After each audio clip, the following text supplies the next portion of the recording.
إن الحمد لله نحمده ونستعينه ونستغفره ونعوذ بالله من شرور أنفسنا ومن سيئات أعمالنا. من يهده الله فلا مضل له ومن يضلل فلا هادي له، وأشهد أن لا إله إلا الله وحده لا شريك له، وأشهد أن محمدا عبده ورسوله. يا أيها الذين آمنوا اتقوا الله حق تقاته ولا تموتن إلا وأنتم مسلمون.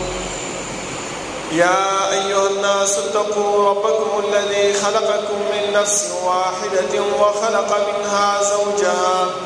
وبث منهما رجالا كثيرا ونساء، واتقوا الله الذي تساءلون به والأرحام، إن الله كان عليكم رقيبا. يا أيها الذين آمنوا اتقوا الله وقولوا قولا سديدا يصلح لكم أعمالكم ويغفر لكم ذنوبكم، ومن يطع الله ورسوله فقد فاز فوزا عظيما.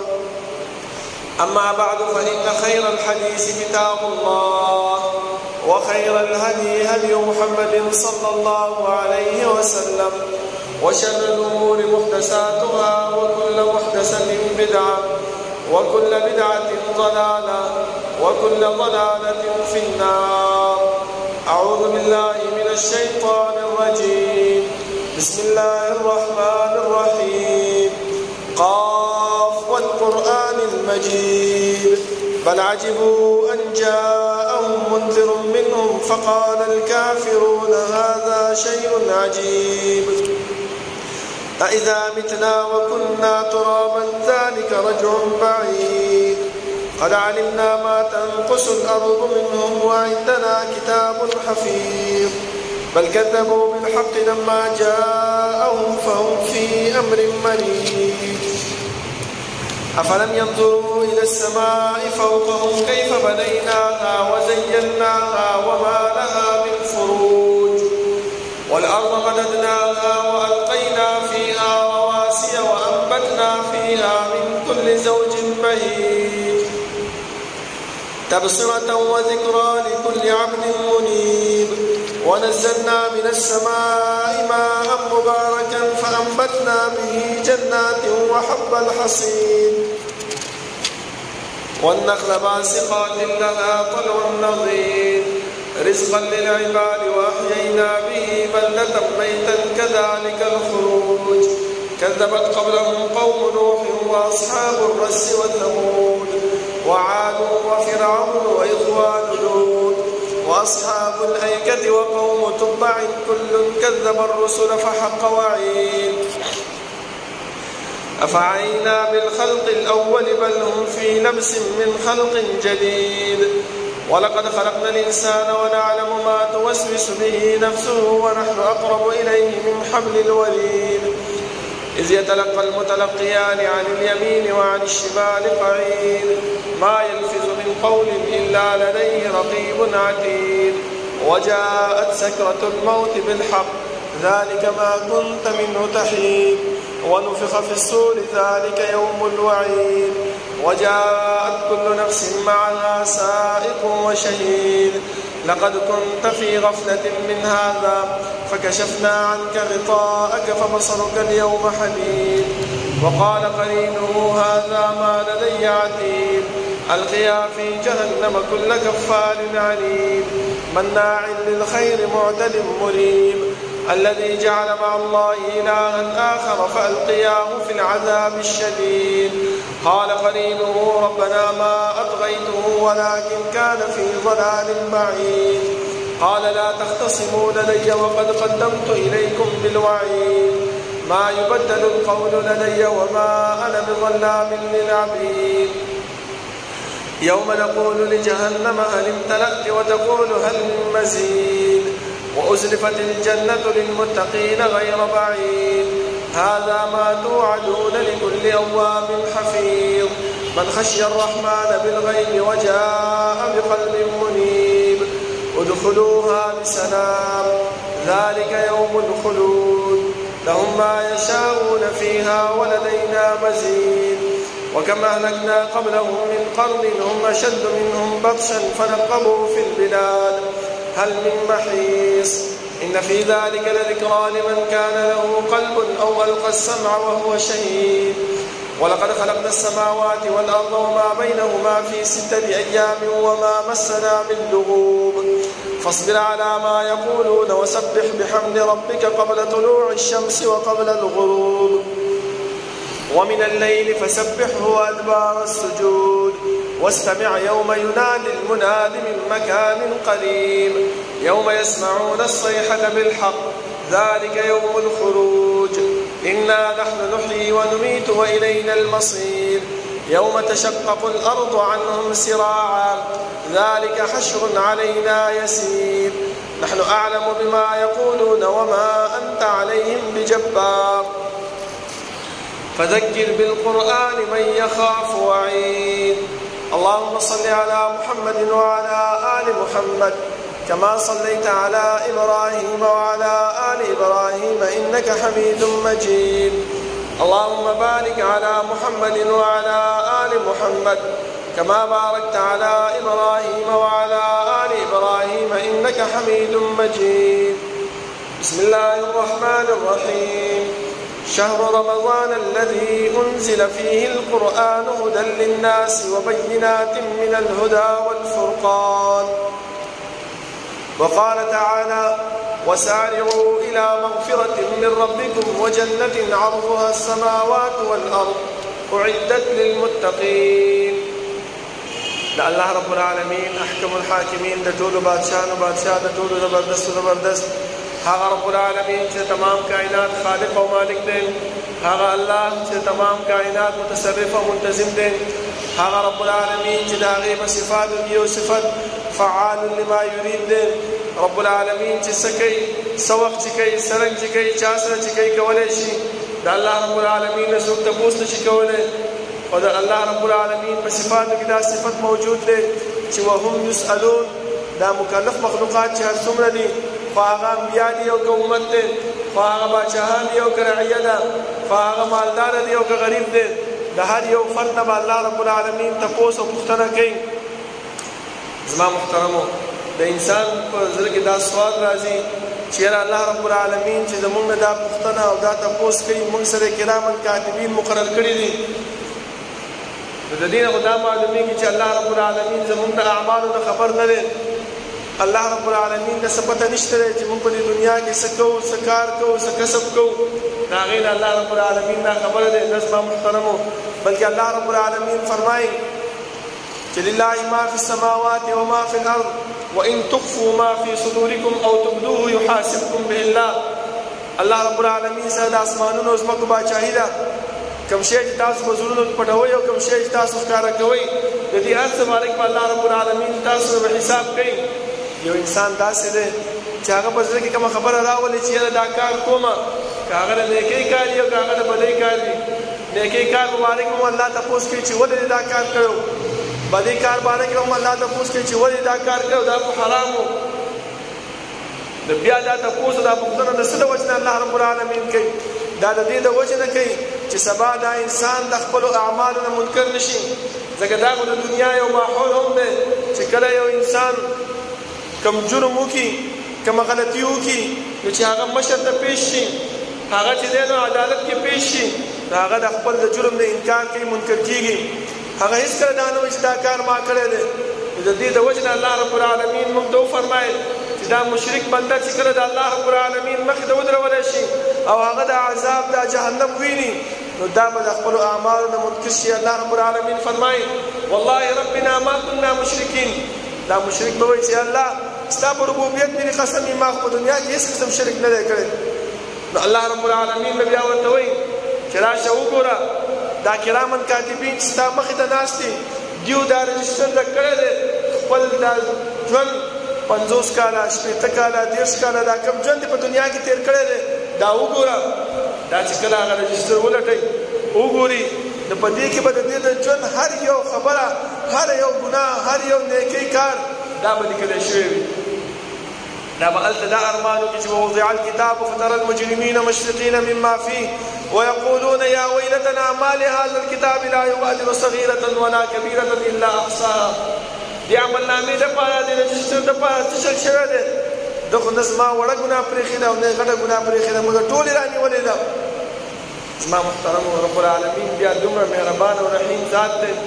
چې کله آخرنی جنتي د جهنم نه چې وباسي هغه ته به مخې ته رجسټر کېږي او هغه ته به ووایي چې وګوره خپل ګناهونه هغه خپل دا واړه ګناهونه به چې د الله رب العالمین وشماري چې پلانې وخت پلانې ورځ باندې دا ګناه دې کړې وه دا ګناه دې کړې وه دا ګناه دې کړې وه هغه به ځان سره وایي چې صحیح ده دا ګناه خو مې کړې وه خو دا بیا وایي د انسان دا حرص وګورئ الله رب العالمین فرمایي چې دا انسان به بیا دا خبره کوي چې الله زما هغه غټ ګناهونه څه شو نو رسول الله صلی الله علیه وسلم وفرمایي چې ګوره الله رب العالمین ورته غټ ګناهونه نه دي شمارلي واړه ګناهونه یې ورته شمارلي دي او دا انسان دومره حریص دی چې غټ ګناهونه خپله ورته رامخې ته کوي چې په دې باندې مراله زر زر حساب واله که چېرته جهنمي یم چې جهنم ته مې ولېږه او که چېرته جنتي یم چې جنت ته مې ولېږه نو الله رب العالمین چې په دغه وخت کې خپل رحمت هغه رامخکې کوي او د دې انسان دا ټول ګناهونه معاف کوي او جنت ته یې پرېږي زما محترمو الله رب العالمین لکونه او کروڑونه رحمتونه په جناب محمد رسول الله صلی الله علیه وسلم باندې چې هغه موږ ته د الله رب العالمین ذات او صفات د الله رب العالمین اسماء او احکام د الله رب العالمین د وحدانیت طریقې راته ښودلې دي او هغه لارې او هغه طریقې هم راته ښودلې دي چې په هغې باندې عمل کولو سره موږ د رب العالمین رضا او جنت پې حاصلولی شو او داسې لارې او داسې طریقې هم راته ښودلې دي چې د هغې نه اجتناب سره د هغې نه ځان ساتلو سره موږ د رب العالمین د جهنم او د هغې د قهر او د غضب نه بچ کېږو زما محترمو الله رب العالمین چې موږ د دنیا کې پیدا کړي یو زموږ د پیدایش دا مقصد دا مهمل او بیکاره او عبث نه و بلکې الله رب العالمین چې کوم مقصد دپاره موږ رالېږلي یو هغه یې موږ د قرآن کریم کې بیان کړی دی چې وما خلقت الجن والانس الا لیعبدون ما انسانان او پیریان نه دي پیدا کړي مګر د خپل عبادت دپاره نو زموږ د عبادت به چا په طریقه باندې کوو الله رب العالمین موږ ته دغه خبره هم بیانه کړه چې کله آدم علیه السلام دنیا ته راولېږلو هغه ته دا خبره وکړله چې آدم علیه السلام چې کله ته دنیا ته خو روانې دا دنیا د فایدې او د شانتې د وخت تېرولو ځای دی دلته به تا ته زما د طرف نه به یو استازی یو قاصد راځي او هغه به تا ته زما د بندګۍ زما د طور طریقې د ژوند د تېرولو طریقې به تا ته ښیي فمن تبع هدایا فلا خوف علیهم ولا هم یحزنون چې تا د هغې تابعداري وکړله تا د هغې په لار باندې روان شي نو په تا باندې به نه یره وي او نه به د باندې غم وي زما محترمو الله رب العالمین موږ ته دا خبره په ابتدا کې بیانه کړې ده بیا الله رب العالمین پیغمبران سلسله وار رالېږل تر دې پورې چې آخره کې زموږ خوږ نبي رسول الله صلی الله علیه وسلم هغه الله رب العالمین د دنیا ته رامبعوث کړو هغه رب العالمین چې د دنیا ته رامبعوث کړو هغه موږ ته د ژوند د تېرولو هر قسم کارونه هر قسم افعال هر قسم اقوال دا ټولې موږ ته وښودل چې انسانه چې دنیا کې کامیابي غواړي په آخرت کې فلاح او نجات غواړي دا کارونه خپل زندګۍ کې راوله دا کارونه وکړه ځکه زما محترمو په موږ باندې برکتونو او د عظمتونو والا میاشت هغه روانه ده الله رب العالمین زموږ عبادتونه زموږ د قرآن کریم تلاوت زموږ د قیام زموږ د روزې خپل دربار کې قبول کړي او الله رب العالمین د دې ښه بدله موږ له راکړي رسول الله صلی الله علیه وسلم موږ ته فرمایي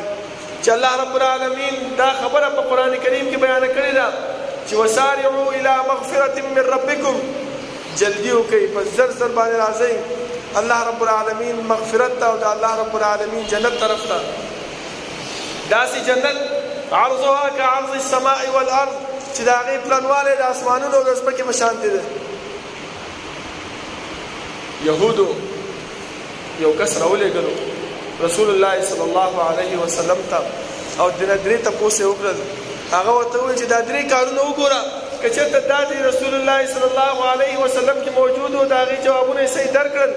نو وایي پوه شه چې دا حق نبي دی یو تپوس دا وکړو چې الله رب العالمین فرمایي چې جنت داسې مؤمنانو دپاره تیار شوی چې د هغې پلنوالی د اسمانونو او د ځمکو لوی دی د اسمانونو ځمکې به چېرته ځي؟ رسول الله صلی الله علیه وسلم فرمایي دا د الله رب العالمین سره د علم دی چې الله رب العالمین څنګه د هغې فراخوالی یخی دی. دویم تپوس یې دا وکړو چې د ده په شا باندې د مهر نبوت وګوره، که چېرته دا وینو الله رب العالمین درته دا حق پیغمبر دی. زما محترمو الله رب العالمین چې موږ ته د دې طرف ته دعوت راکوي او دا میاشت هم د عظمتونو او د برکتونو والا میاشت ده، په دې کې چې موږ نیک اعمال وکړو نو دا نیک اعمال الله رب العالمین موږ له په یو چند دوچند سره راکوي. ځکه الله رب العالمین په دې میاشت کې قرآن کریم نازل کړی دی او د دې قرآن کریم په برکت په وجه باندې چې په کوم ځای کې نازل شوی دی، په کوم ښار کې چې نازل شوی دی، په کومه میاشت کې چې نازل شوی دی، په کومه شپه باندې چې نازل شوی دی، په کوم پیغمبر باندې چې نازل شوی دی، دا ټول الله رب العالمین عظمت او برکتونو والا ګرځولی دی. ځکه تاسو وګورئ الله رب العالمین دغه قرآن په رمضان کې رالیږلی. الله فرمایي شهر رمضان الذي انزل فيه القرآن. رمضان میاشت الله رب العالمین څونه برکت او عظمت ورکړی دی. الله رب العالمین چې په کومه شپه کې را نازل کړی دی هغې باره کې فرمایي انا انزلناه فی لیلة مبارکة انا کنا منذرین. دې شپې د الله رب العالمین عظمت ورکړی. څه د وجې نه؟ د قرآن کریم د وجې نه. په دې کې چې څوک عبادت کوي، په دې کې چې د الله رب العالمین بندګي کوي، د الله رب العالمین یاد په دې شپه باندې کوي، الله فرمایي چې ليلة القدر خير من 1000 شهر تنزل الملائكة والروح فيها بإذن ربهم من كل أمر. د یوې شپې عبادت دا د زرو شپو زرو میاشتو د عبادت نه بهتر دی. ولې قرآن کریم په دغه شپه کې نازل شوی ځکه عظمت ورته میراث شوی دی. په کوم پیغمبر باندې چې نازل شوی دی هغه پیغمبر ته الله رب العالمین څه فرمایي؟ اولو العزم پیغمبر فرمایي هغې ته عزت میلاو شوی دی. چې په کوم ښار باندې را نازل شوی دی د هغه ښار الله رب العالمین عظمت بیان کړی دی چې لا اقسم بهذا البلد وانت حل بهذا البلد. دغه عظمت الله رب العالمین چې دې ښار له ورکړی په څه باندې د قرآن کریم په وجه باندې.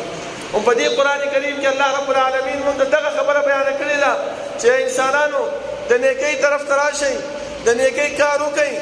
او دغه جنت حاصل کړئ چې الله رب العالمین مؤمنانو دپاره تیار کړی چې اعدت للمتقین. متقیانو دپاره الله رب العالمین تیار کړی دی. زما محترمو زه تاسو ته داسې اعمال ښیم چې عمل ډېر لږ دی اجر پې الله رب العالمین ډېر زیات ورکوي. لکه حدیث کې راځي رسول الله صلی الله علیه وسلم مخکې یو صحابي راغی ایمان یې نه و راوړی. هغه وخت کې تپوس کوي چې د الله رسوله زه څه چل وکړم؟ ولې ایمان نه راوړم که جهاد له لاړ شم؟ رسول الله صلی الله علیه وسلم فرمایي چې ایمان راوړه بیا جهاد له لاړ شم. د ټولو کې اولنی او اساسي بنیادي رکن هغه د انسان د اعمال د قبلېدو دپاره، هغه د انسان د جنت د حاصلولو دپاره، هغه د انسان د الله رب العالمین د رضا د حاصلولو دپاره بنیادي عمل هغه څه شی دی؟ هغه په الله باندې ایمان راوړل دی، د الله رب العالمین وحدانیت تسلیمول دی. پیرانو ته قبرونو ته زیارتونو ته نه دی تګ نه دی پکار. کم انسان چې د ایمان سره سره په نجومیانو باندې، په پاړوګرانو باندې، په قبرونو باندې، په زیارتونو باندې، په پیرانو باندې هم یقین ساتي نو داسې کس عمل الله رب العالمین نه قبلوي. اگر که هغه چې د ایمان کلمه یې ویلې وي، اگر که هغه د الله رب العالمین وحدانیت تسلیموي، خو چې په دې کې شرک موجود دی، په دې کې د الله رب العالمین سره شریکوال موجود دی، الله رب العالمین د داسې انسان عبادت نه قبلوي. نو هغه کوم اعمال دي چې الله رب العالمین په هغې باندې اجر زیات ورکوي؟ ټولو کې اولنی زما محترمو انسان چې مونځ کوي نو په مونځ باندې الله رب العالمین ډېر اجر انسان له ورکوي. هغه کوم مونځ دی؟ اولنی هغه چې انسان اودس وکړي او سمدستي بیا راشي 2 رکعاته تحیة الوضو وکړي، تحیة المسجد وکړي، په دې باندې الله رب العالمین دې انسان له ډېر اجر ورکوي. ځکه چې کله معراج باندې رسول الله صلی الله علیه وسلم هغه لاړو او جنت چې وکړو د جنت ویزټ الله رب العالمین په هغه ته وکړو نو هلته د خپو کشارې اوري. تپوس کوي چې جبریل علیه السلام چې دا د خپو کشارې د چا دی؟ هغه ورته وایي چې دا د بلال رضی الله عنه دی. چې کله الله رسول صلی الله علیه وسلم واپس راځي او د بلال رضی الله عنه تپوس کوي چې بلال ستا څه عمل دی؟ ته څه کار کوې چې ستا د خپو کشار ما په جنت کې واورېدو؟ هغه ورته وایي چې الله رسوله زه خو هېڅ عمل نه کوم، خو چې کله استنجا وکړم په استنجا نه بعد په اوبو سره م استنجا کوم او ورپسې اودس چې وکړم سمدستي 2 رکعاته تحیت الوضو کوم، نور څه عمل مې نشته دی. ځکه الله رب العالمین دغه واقعه قرآن کریم کې بیان کړی چې فيه رجال يحبون ان يتطهروا. په دې مسجد قباء کې داسې خلک موجود دي چې هغه چې کله استنجا وکړي نو سمدستي خپل طهارت او پاکوالی کوي، وخت پکې نه تېروي. او الله رب العالمین فرمایي چې والله يحب المطهرين، او الله رب العالمین د پاکوالو پاکونکو سره مینه او محبت ساتي. نو ګورئ زما محترمو 2 رکعات نفل دی، څومره ټایم پې لګي؟ زیات نه زیات 2 منټه مې نه لګي، 3 منټه مې نه لګي، خو اجر الله رب العالمین څومره ورکوي چې د خپو کشارې جنت کې اورېدلی کېږي. دومره اجر الله رب العالمین ورکوي. بل زما محترمو چې انسان د فرد د مانځه دپاره جومات ته راځي، یو انسان داسې دی چې کور کې اودس وکړي، کور کې استنجا وکړي او هغه را روانې جومات ته خالص په دې نیت باندې د کور نه راوتی دی، بل هېڅ مقصد یې نشته دی چې صرف څه وکړم د جمع مونځ په جماعت سره او جومات کې ادا کړم. نو دغه قدمونه چې الله رب العالمین دپاره د جومات دپاره دا انسان اخلي، الله رب العالمین په دې یو قدم باندې د دې یو نیکي زیاتوي او یو ګناه یې راکموي. زما محترم ځکه رسول الله صلی الله علیه وسلم چې کله مسجد قباء مسجد قبلتین سره بني سلمه پاتې کېدل او هغو چې دی د هغه ځای نه راپاڅېدل او د مسجد نبوي سره نږدې کورونه یې واغېستل، نو رسول الله صلی الله علیه وسلم ته یې تپوس وکړو چې تاسو ولې دلته راغلی؟ هغه ورته ویل چې الله رسوله جومات ډېر لرې دی د مسجد نبوي، مونږ چې راځو نو وخت لګي، مونږ نه جمع لاړه شي. الله رب العالمین پیغمبر صلی الله علیه وسلم ته وفرمایه چې تاسو خپل ځایونو ته واپس لاړ شئ، ځکه چې کوم انسان د کور نه راوځي او جومات ته راځي نو الله رب العالمین په یو قدم باندې د دې انسان یو ګناه معاف کوي او یو درجه بلندوي. زما محترم وګورئ زما محترم وړوکی عمل دی، څه شی دی؟ د کور نه اودس وکړه او جومات ته راوځه، قدمونه واخله، هسې هم ته ګرځې به په ځمکه باندې به ځې، خو چې د جومات دپاره راوځي نو الله رب العالمین دومره اجر ورکوي چې د هغه یو ګناه معاف کېږي او یو نیکي اوچتېږي. زما محترم او چې یو انسان بیا رمضان کې دا کار کوي، هسې هم الله رب العالمین دې میاشت ته عظمت ورکړی دی، هسې هم الله رب العالمین دې میاشت ته اوچتوالی ورکړی دی، او چې کوم انسان دغه کار کوي نو الله رب العالمین هغه له اجر او ثواب نور هم زیات ورکوي. زما محترمو بل زما محترمو تاسو وګورئ چې دغه منځ او خاص کر د سحر 2 رکعاته سنتونه د دې په باره کې رسول الله صلی الله علیه وسلم فرمایي چې دومره اجر الله رب العالمین ورکوي چې دنیا او ما فیها نه بهتر اجر الله رب العالمین ورکوي. مونږ څه کوو؟ پښمنۍ چې وکړو استودو شو او څه ټایم کې راپاڅېږو، داسې ټایم کې راپاڅېږو چې هلته اقامت شروع یې او راپاڅېږو. ولې؟ د دې 2 رکعاتو د اجر او د ثواب نه مونږ محرومه یو، مونږ ته پته نشته دی چې د دې څونه اجر دی. زما محترمو د دې 2 رکعاتو د اجر خپل ذهن کې کېنوئ او د دې تابعداري وکړئ، د دې پسې متابعت وکړئ چې الله رب العالمین موږ له په دې باندې ښه اجر راکړي. ځکه رسول الله صلی الله علیه وسلم فرمایي چې خیر من الدنیا وما فیها، دومره غوره د دې 2 رکعاتو کې چې دنیا کې او د دنیا کې چې کم مال او دولت دی، سره زر دی، سپین زر دی، که هر څه شی دی، د هغې د دې اجر او ثواب ډېر زیات دی. بل زما محترمو موږ معاملاتو ته راشو، دا خو په عباداتو کې وو، معاملاتو ته راشو. رسول الله صلی الله علیه وسلم فرمایي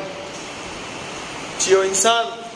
روجیم نیسي، یو انسان منځونه کوي، یو انسان چې کوم دی نو د الله په لاره کې صدقې ورکوي، د هغې نه بهتر کار هغه زه تاسو نه ښیم،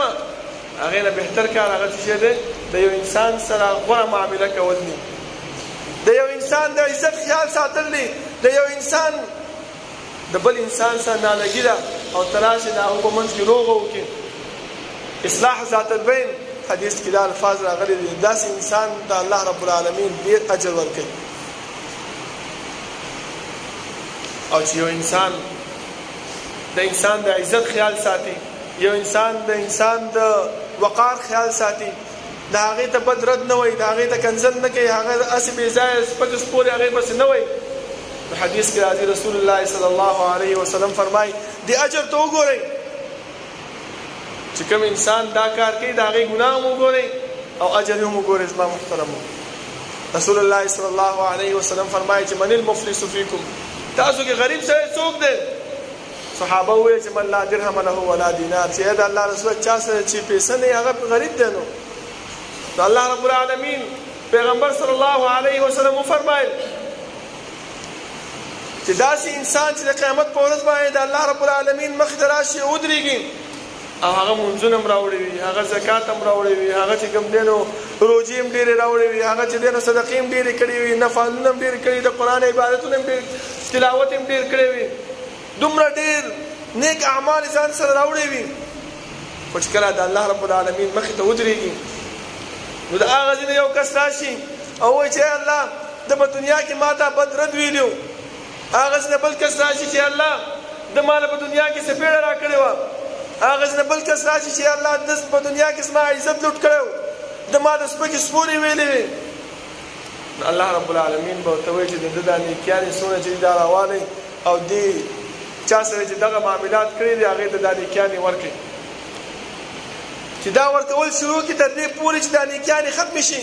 فرشتې به ورته وایي چې الله دا نیکیانې ختمې شي اوس څه چل وکړو بیا به وایي چې د دې خلکو دا بدي راوالی او د دې سړي په دې نعم اعمال کې واچوئ نو چې هغې ته دا بدیانې واچولی شي نو بیا به څه وشي محترم زمونږ د ټول د ژوند هغه نیکي هغه زمونږ د ټول د ژوند هغه خواري هغه لاړو په سین لاګو شو زما محترم ولې دغه ګناهونه دغه کارونه موږ ته ډېر واړه ښکاري خو هغه څه شی دی د الله رب العالمین په نسبت باندې ډېر اوچت دی زمونږ اعمال زمونږ نیکیانې هغه ختمېږي او الله څه فرمایي وسارعوا الى مغفرة من ربکم وجنة عرضها السماوات والارض داسې نیکیانو طرف ته جديوالی وکړئ چې د الله رب العالمین تاسو ته په هغې باندې جنت درکړي او داسې جنت چې هغې د هغې پلنوالی د اسمانونو د ځمکو نه لوی دی او موږ دې واړه واړه ګناهونو کې اخته شوي یو موږ ته دا ګناهونه واړه ښکاري نه ځکه چې موږ خپل کوم مجلس کې کینو په هغې کې چې تر څو پورې موږ چا پسې خبرې نه کړي د چا غیبت هم نه کړي موږ له هغه مجلس مزه نه راکوي موږ په هغه مجلس کې څه کار نه کړی ولې زموږ عادت جوړ شوی دی او دا دومره لویه ګناه ده چې په دې باندې الله رب العالمین د انسان د ټول عمر هغه نیکي د ټول عمر هغه خواري هغه بربادوي زما محترمو او بیا چې کله موږ په دې روژې میاشت کې دغه کارونه کوو نو رسول الله صلی الله علیه وسلم فرمایي چې د روژې اجر الله رب العالمین خپله فرمایي چې کل عمل ابن آدم له الا الصوم وانا اجزي به فانه لي وانا اجزي به هر یو عمل د انسان لپاره د هغې د خپل دی او د هغه ته به عمل اجر ملاویږي په هغې باندې خو مګر دا انسان چې دا روژه نیسي دا خالص زما لپاره نیسي او زه به د انسان له اجر او ثواب ورکوم ځکه تاسو دې دنیا کې لږ سوچ وکړئ زما محترمو چې کله الله رب العالمین مونږ ته دا خوراک دا څښاک دا حلال شی دی او موږ د الله رب العالمین د رضا دپاره د الله رب العالمین د خوشنودۍ د حاصلولو دپاره دغه حلال شی په خپل ځان باندې د سهار نه واله تر ماښامه پورې بند کړی دی نو چې کله یو شی الله رب العالمین هغه حرام کړی دی چې هغه غیبت دی هغه کنزل دی هغه بدرد دی هغه چې کوي د ګناهونو طرف ته تګ دی هغه موږ ته الله وایي چې دا کارونه مه کوئ موږ په دې روژه کې کوو نو الله رب العالمین خپله فرمایي فليس لله حاجه في ان يدع طعامه وشرابه چې یو انسان دا غلط کارونه کوي نو د دې لپاره څه باک نشته دی چې دا په خپل ځان باندې دا خوراک او څښاک بند کړي تاسو ګورئ د بازار ته چې وځئ خاص کر زمونږ دا ډریوران خلک دا کنزل ډېر کوي بدرد ډېر وایي او تر دې پورې چې د روجې پسې هم بدرد وایي چې یاره دا پکې لابیل راغی راپسې یو غربه باندې په سر درد دی یو داسې دی او هغسې تاسو دا ګورئ جنگونه کېږي، په دې جنگ کې بیا موږ څه کوو؟ کنځل کوو، بدرد وایو، سپکې سپورې وایو. دا ټول اعمال داسې دي زما محترمو چې دا زموږ نیکي بربادوي. د دې ټولو کارونو طرف ته زما محترمو سوچ پکار دی، خیال پکار دی چې موږ داسې د عظمتونو او د برکتونو والا میاشت کې روان یو چې په دې باندې یو اعمال الله رب العالمین د دې اجر دوچنده ورکوي،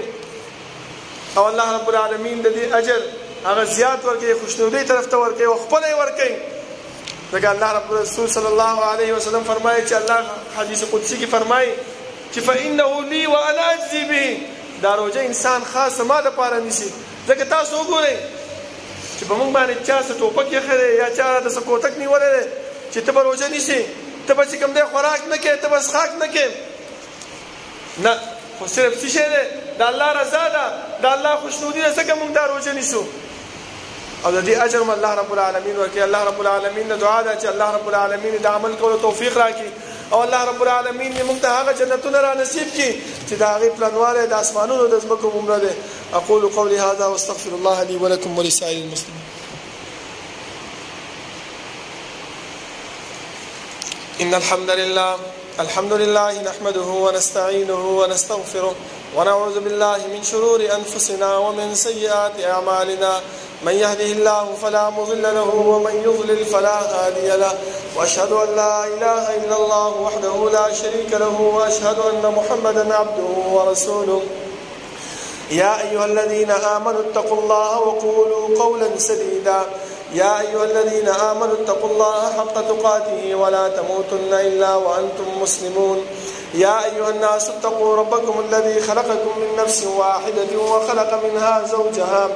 وبث منهما رجالا كثيرا ونساء، واتقوا الله الذي تساءلون به والأرحام إن الله كان عليكم رقيبا. يا أيها الذين آمنوا اتقوا الله وقولوا قولا سديدا يصلح لكم أعمالكم ويغفر لكم ذنوبكم، ومن يطع الله ورسوله فقد فاز فوزا عظيما. أما بعد، فإن خير الحديث كتاب الله، وخير الهدي هدي محمد صلى الله عليه وسلم، وشر الأمور محدثاتها، وكل محدثة بدعة، وكل بدعة ضلالة، وكل ضلالة في النار. أعوذ بالله من الشيطان الرجيم. وسارعوا إلى مغفرة من ربكم وجنة عرضها السماوات والأرض أعدت للمتقين. زما محترمو، فمن باندې د عظمتونو او د برکتونو والا میاشت روانه ده. په دې کې داسې اعمال پکار دي چې د الله رب العالمین مخې ته چې موږ حاضر شو، نو الله رب العالمین موږ ته بغیر د حساب او د کتاب نه موږ جنت ته ولېږي. په هغه نیکو اعمالو کې زما محترمو یو دا جهاد فی سبیل الله هم دی. ځکه ما تاسو مخکې ویلې چې یو کس راغی او رسول الله صلی الله علیه وسلم ته وفرمایل چې الله رسوله ایمان راوړم که جهاد ته لاړ شم؟ هغه وویل چې ایمان راوړه او بیا جهاد ته لاړ شم. چې هغه جهاد ته لاړو او شهید شو، نو رسول الله صلی الله علیه وسلم وفرمایل چې عمل قلیلا واجر کثیرا. عمل لږ کو، یو سجده به الله رب العالمین دپاره نه ده کړې، خو شهید شو، الله رب العالمین ډېر اجر په هغه ورکړو. بل زما محترمو، صدقه او خیرات ورکول دي، او خاص کر په رمضان په میاشت کې د دې ډېر لوی اجر او فضیلت دی. ځکه رسول الله صلی الله علیه وسلم په د 11 میاشتو کې به صدقه او خیرات کوله، خو چې کله به رمضان راغی نو حدیث کې راځي کان اجود فی رمضان مثل ریح المرسل. رسول الله صلی الله علیه وسلم به دومره زیات صدقه په دې رمضان په میاشت کې ورکوله په شان د تیز هواګانو غوندې چې څه به ورته راغله سوچ به پکې نه کوله، په سمدستي به یې صدقه او خیرات کې به یې ورکوله. او تاسو وګورئ چې کله یو انسان کافر انسان هغه چې کله وفات شي او مړ شي او د الله رب العالمین مخې ته ودرولی شي، هغه دا ارمان کوي چې الله ما دنیا ته ولېږه چې زه څه وکړم؟ صدقه ورکړم او خیرات ورکړم. ولې دا ولې نه وایي چې زه لمونځ وکړم؟ ولې دا ولې نه وایي چې زه چې دی نه نور اعمال وکړم، زه د قرآن کریم تلاوت وکړم؟ خو دا صدقه داسې شی دی چې الله رب العالمین پیغمبر صلی الله علیه وسلم فرمایي چې یو خو د الله رب العالمین غضب هغه ختموي، یو داسې دی چې د الله رب العالمین رضا په دې باندې حاصلېږي. په دې صدقې باندې د انسان مصیبتونه، تکالیف، پریشانیانې هغه ختمېږي. او چې بیا کوم انسان د رمضان په میاشت کې ورکی تاسو خپل سوچ وکړئ چې دا هغه بسونه لوی فضیلت دي دا هغه بسونه اجر الله رب العالمین ورکړي نو ان شاء الله زمون یو ملګری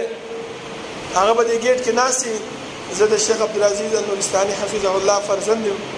او د الجامعه الازهريه چې زمون مدرسه تاسو ټول ته پته ده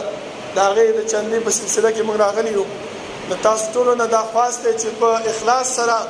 پاره کې تعاون وکړئ چې الله رب العالمین تاسو دا صدقه قبول کړي او الله رب العالمین تاسو ته ډیر اجر په دې باندې درکړي الله رب العالمین دعا ده چې الله رب العالمین د عمل کولو توفیق راکړي او الله رب العالمین زموږ کوم اعمال چې موږ په دې روزه کې کړی دي هغه د خپل دربار کې قبول کړي ځکه زما محترمو کوم انسان چې دا روزه نشي او د هغه نیت په دې باندې چې الله رب العالمین دې مانه په دې باندې اجر راکړي ځکه ایمان خو موږ راوړی دی خو زموږ په زړه کې دا خبره موجودي چې په دې باندې الله مال سره راکړي اجر راکړي نو الله رب العالمین فرمایي چې غفر له ما تقدم من ذنبه الله رب العالمین د داسې انسان ګناهونه مخکې ټول معاف کړي چې کوم انسان